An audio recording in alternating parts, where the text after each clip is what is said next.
August 11ರಿಂದ ಮುಂಗಾರು ಅಧಿವೇಶನ ಆರಂಭ ಆಗಲಿದೆ. ಸರ್ಕಾರದ ವಿರುದ್ಧವಾಗಿ ಹೋರಾಟಕ್ಕೆ ಒಂದು ಕಡೆ ಬಿಜೆಪಿ ಪ್ಲಾನ್ ಮಾಡ್ತಾ ಇದೆ ಅನ್ನೋದು ಕೂಡ ಗೊತ್ತಾಗ್ತಾ ಇದೆ. ಸಭಾತ್ಯಾಗ, ಸದನದ ಸಮಯ ವ್ಯರ್ಥಕ್ಕೆ ಬ್ರೇಕ್ ಹಾಕಲಾಗುತ್ತೆ. ಜನರ ಸಮಸ್ಯೆಗಳನ್ನ ಟಾರ್ಗೆಟ್ ಮಾಡೋದಕ್ಕೆ ಈಗಾಗಲೇ ಸೂಚನೆ ನೀಡಲಾಗಿದೆ. ನಿನ್ನೆ ವಿಪಕ್ಷ ನಾಯಕ ಆರ್ ಅಶೋಕ್ ನೇತೃತ್ವದಲ್ಲಿ ಸಭೆ ನಡೆದಿದೆ. ಆ ಸಭೆಯಲ್ಲಿ ಈ ರೀತಿಯಾಗಿ ತೀರ್ಮಾನವನ್ನ ತೆಗೆದುಕೊಳ್ಳಲಾಗಿದೆ.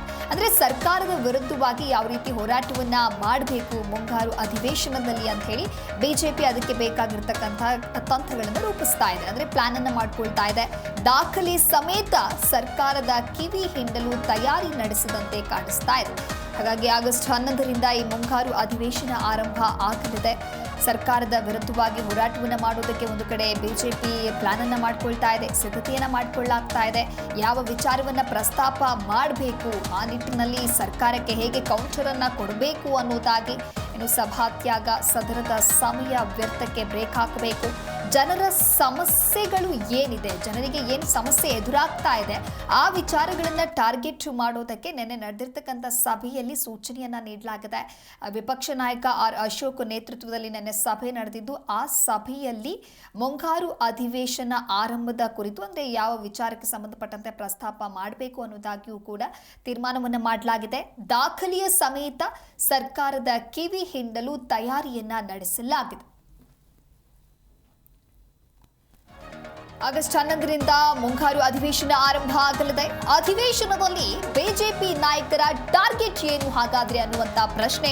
ಆರ್ಸಿಬಿ ಸಂಭ್ರಮಾಚರಣೆ ವೇಳೆ ಆದ ಕಾಲ್ತುಳಿತ ಪ್ರಕರಣಕ್ಕೆ ಸಂಬಂಧಪಟ್ಟಂತೆ ಈ ಮುಂಗಾರು ಅಧಿವೇಶನದಲ್ಲಿ ಮಾತನಾಡಲಾಗುತ್ತೆ. ಅಂದ್ರೆ ಈ ವಿಚಾರವಾಗಿ ಮೊದಲ ದಿನವೇ ಕಾಲ್ತುಳಿತ ಪ್ರಕರಣದ ಬಗ್ಗೆ ಹಾಗಾದ್ರೆ ಚರ್ಚೆಯನ್ನ ನಡೆಸ್ತಾರಾ ಅನ್ನುವಂತ ಪ್ರಶ್ನೆಗಳು ಕೂಡ ಇದೆ. ರಾಜ್ಯದಲ್ಲಿ ರಸಗೊಬ್ಬರ ವಿತರಣೆಯಲ್ಲಿ ವಿಳಂಬ, ಜೊತೆಗೆ ಕೊರತೆ ಆಗ್ತಾ ಇರುವಂತ ವಿಚಾರ. ಸದ್ಯ ರಾಜ್ಯದಲ್ಲಿ ಸಾಕಷ್ಟು ದಿನಗಳಿಂದ ರಸಗೊಬ್ಬರ ವಿತರಣೆಯಲ್ಲಿ ಆಗ್ತಾ ಇರುವಂತಹ ಜಗಳ ಆಗಿರಬಹುದು, ಗಲಾಟೆಗಳಾಗಿರಬಹುದು, ಯಾಕೆ ಸರಿಯಾಗಿ ವಿತರಣೆ ಆಗ್ತಾ ಇಲ್ಲ ಅನ್ನೋದಾಗಿ ಕೆಲವೊಂದಿಷ್ಟು ಚರ್ಚೆಗಳು ನಡೀತಾ ಇತ್ತು.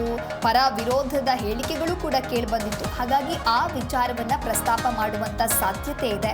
ಇನ್ನು ಭ್ರಷ್ಟಾಚಾರ, ಶಾಸಕರಿಗೆ ಅನುದಾನ ತಾರತಮ್ಯ ವಿಚಾರ, ಬಹಳ ಪ್ರಮುಖವಾಗಿ ಅನುದಾನ ತಾರತಮ್ಯ ಆಗಿದೆ ಅನ್ನೋದಾಗಿ ಬಿಜೆಪಿ ಆರೋಪವನ್ನ ಮಾಡಿತ್ತು.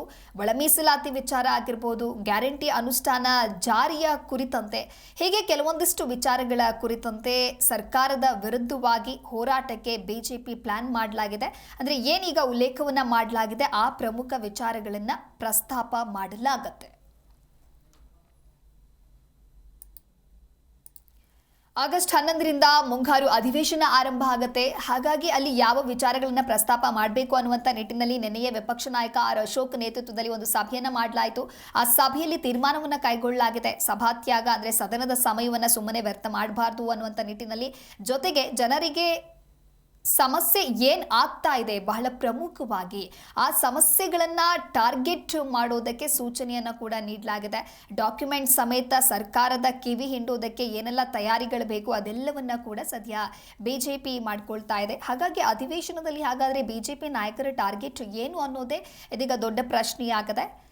ಆರ್ಸಿಬಿ ಸಂಭ್ರಮಾಚರಣೆ ವೇಳೆ ಆದಂಥ ಕಾಲ್ತುಳಿತ ಪ್ರಕರಣ ಆಗಿರಬಹುದು, ಜೊತೆಗೆ ಮೊದಲ ದಿನವೇ ಕಾಲ್ತುಳಿತ ಪ್ರಕರಣದ ಬಗ್ಗೆ ಚರ್ಚೆ ಆಗುತ್ತಾ ಅನ್ನೋದಾಗಿಯೂ ಕೂಡ ಕೆಲವೊಂದಷ್ಟು ಪ್ರಶ್ನೆಗಳು ಇವೆ. ಈ ಕುರಿತಂತೆ ಮತ್ತಷ್ಟು ಮಾಹಿತಿಯನ್ನ ನೀಡಲಿದ್ದಾರೆ ನಮ್ಮ ಪ್ರತಿನಿಧಿ ಜನಾರ್ದನ್ ಹೆಬ್ಬಾರ್ ದೂರವಾಣಿ ಸಂಪರ್ಕದಲ್ಲಿ. ಹೆಬ್ಬಾರ್, ಇನ್ನು ಆಗಸ್ಟ್ 11ರಿಂದ ಮುಂಗಾರು ಅಧಿವೇಶನ ಆರಂಭ ಆಗಲಿದೆ. ಹಾಗಾಗಿ ಸರ್ಕಾರದ ವಿರುದ್ಧವಾಗಿ ಹೋರಾಟಕ್ಕೆ ಬಿಜೆಪಿ ಯಾವ ರೀತಿಯಾದಂತಹ ಪ್ಲಾನ್ ಅನ್ನ ಮಾಡಿಕೊಂಡಿದೆ, ನಿನ್ನೆ ಕೂಡ ಸಭೆ ನಡೆದಿದೆ. ಆ ಸಭೆಯಲ್ಲಿ ಯಾವ ವಿಚಾರ ಪ್ರಸ್ತಾಪ ಆಗಿದೆ, ಈ ಕುರಿತಂತೆ ಡೀಟೇಲ್ಸ್ ಕೊಡ್ತಾ ಹೋಗೋದಾದ್ರೆ. ದಿವ್ಯಾ, ಅಧಿವೇಶನ ಆರಂಭ ಆಗ್ತಾ ಇದೆ ಮುಂದಿನ ವಾರದಿಂದ. ಇದಕ್ಕೆ ಬಿಜೆಪಿ ಈಗಾಗಲೇ ಸಿದ್ಧತೆಯನ್ನ ನಡೆಸ್ಕೊಳ್ತಾ ಇದೆ. ಆದ್ರೆ ಪ್ರತಿ ಸಾರಿಯೂ ಇವರು ಪ್ಲಾನ್ ಮಾಡ್ಕೊಳ್ತಾ ಇದ್ದಿದ್ದು ಒಂದೊಂದು ವಿಚಾರವನ್ನ ಕೈಗೆತ್ತಿಕೊಳ್ಬೇಕು, ಧರಣಿ ಮಾಡ್ಬೇಕು, ಸರ್ಕಾರದ ವಿರುದ್ಧ ಧರಣಿ ಮಾಡಿ, ಸಭಾತ್ಯಾಗ ಮಾಡಿ ಸರ್ಕಾರಕ್ಕೆ ಮುಜುಗರ ತರಬೇಕು, ಆ ರೀತಿ ಪ್ರಯತ್ನಗಳನ್ನ ಮಾಡ್ತಿದ್ರು. ಆದ್ರೆ ಈ ಬಾರಿ ಪ್ಲಾನ್ ಅನ್ನ ಚೇಂಜ್ ಮಾಡ್ಕೊಂಡಿದ್ದಾರೆ. ಇದಕ್ಕೆ ಹೈಕಮಾಂಡ್ ಸೂಚನೆ ಕೂಡ ಇದೆ ಅನ್ನೋ ಮಾತು ಇದೆ. ಆದ್ರೆ ಇವರು ಮೀಟಿಂಗ್ ನಲ್ಲಿ ಚರ್ಚೆ ಮಾಡಿದ್ದೇನಂತಂದ್ರೆ, ಯಾವುದೇ ವಿಚಾರಕ್ಕೆ ಧರಣಿ ಮಾಡ್ತಾ ಕೂತ್ಕೊಂಡ್ರೆ, ಬಾವಿಗಿಳಿದು ಸದನದಲ್ಲಿ ಧರಣಿ ಮಾಡ್ತಾ ಇದ್ರೆ ವಿನಾಕಾರಣ ಕಾಲಹರಣ ಆಗತ್ತೆ, ಯಾವುದೇ ರೀತಿಯ ಚರ್ಚೆ ಕೂಡ ಆಗಲ್ಲ, ಪ್ರತಿಭಟನೆ ಅಷ್ಟೇ ಆಗತ್ತೆ ಬಿಟ್ಟರೆ ಬೆಳೆದಿಂದ ಏನು ಪ್ರಯೋಜನ ಇಲ್ಲ, ಜನರಿಗೂ ಕೂಡ ಯಾವುದೇ ರೀತಿಯ ಮೆಸೇಜ್ ಪಾಸ್ ಆಗಲ್ಲ. ಈ ಕಾರಣಕ್ಕಾಗಿ ಈ ಬಾರಿಯ ಅಧಿವೇಶನದಲ್ಲಿ ಧರಣಿ ಮತ್ತು ಸಭಾತ್ಯಾಗ ಇದೆರಡಕ್ಕೂ ಕೂಡ ಬ್ರೇಕ್ ಹಾಕಬೇಕು. ಅಗತ್ಯ ಮಾಡ್ಲೇಬಾರದು ಅಂತಲ್ಲ, ಆ ಸಾಧ್ಯವಾದಷ್ಟು ಬ್ರೇಕ್ ಹಾಕ್ಬೇಕು. ಅತಿ ಹೆಚ್ಚಿನ ಅಂಶಗಳನ್ನ ಇಲ್ಲಿ ಚರ್ಚೆಯಲ್ಲಿ ತೊಡಗಿಸ್ಕೊಳ್ಬೇಕು. ಎಲ್ಲರೂ ಕೂಡ ಪ್ರತಿಯೊಬ್ಬರು ಒಂದೊಂದು ವಿಚಾರಗಳನ್ನ ದಾಖಲೆ ಸಹಿತವಾಗಿ ಸರಿಯಾಗಿ ಅಧ್ಯಯನ ನಡೆಸಿಕೊಂಡು ಶಾಸಕರು ಬರಬೇಕು ಅಂತ ಹೇಳಿ ಸೂಚನೆಯನ್ನ ಕೊಟ್ಟಿದ್ದಾರೆ. ಅದರಲ್ಲೂ ಹಿರಿಯ ಶಾಸಕರು ಯಾರೆಲ್ಲ ಎರಡು ಮೂರು ಬಾರಿ ಆಯ್ಕೆ ಆದಂತದ್ದು ಶಾಸಕರಿದ್ದಾರೆ, ಸಚಿವರಾಗಿ ಕೆಲಸ ಮಾಡಿದಂತವ್ರು ಇದ್ದಾರೆ, ಅವರೆಲ್ಲರೂ ಕೂಡ ಎಲ್ಲ ವಿಷಯವನ್ನ ಅಧ್ಯಯನ ಮಾಡ್ಕೊಂಡ್ ಬರ್ಬೇಕು ಮತ್ತು ಸದನದಲ್ಲಿ ಮಂಡನೆ ಮಾಡ್ತಾ ಇರ್ಬೇಕು, ಚರ್ಚೆ ಮಾಡ್ತಾ ಇರ್ಬೇಕು. ಅವ್ರು ಯಾವುದೇ ವಿಚಾರ ಕೈಗೆತ್ಕೊಂಡು ವಿಷಯಾಂತರ ಮಾಡ್ಲಿಕ್ಕೆ ಹೊರಡ್ರು ಸಹಿತ ಅದಕ್ಕೆ ಗಮನ ಕೊಡದೇನೆ ನೇರವಾಗಿ ವಿಷಯದತ್ತ ಗಮನ ಹರಿಸಿ ಚರ್ಚೆ ಮಾಡಿ ಸರ್ಕಾರವನ್ನ ಮುಜುಗರಕ್ಕೆ ಸಿಲುಕಿಸಬೇಕು. ಯಾಕಂದ್ರೆ ಅತ್ಯಂತ ಕಡಿಮೆ ಅವಧಿ ಇದೆ ಸರ್ಕಾರ ಈ ಒಂದು ಅಧಿವೇಶನಕ್ಕೆ. 2 ವಾರ ಅಂತಂದ್ರೂ ಸಹಿತ ಸರಿಯಾಗಿ ಒಂದು 8 ದಿನ ಕೂಡ ಸಿಗ್ತಾ ಇಲ್ಲ.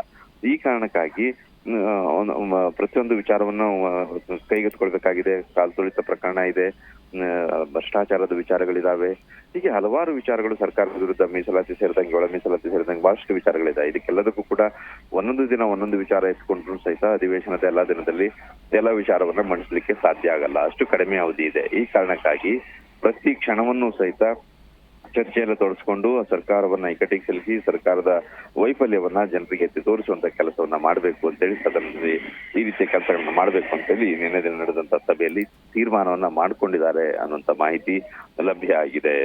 Divya. Okay, thank you Hebbar ನಿಮ್ಮೆಲ್ಲ ಮಾಹಿತಿಗಾಗಿ.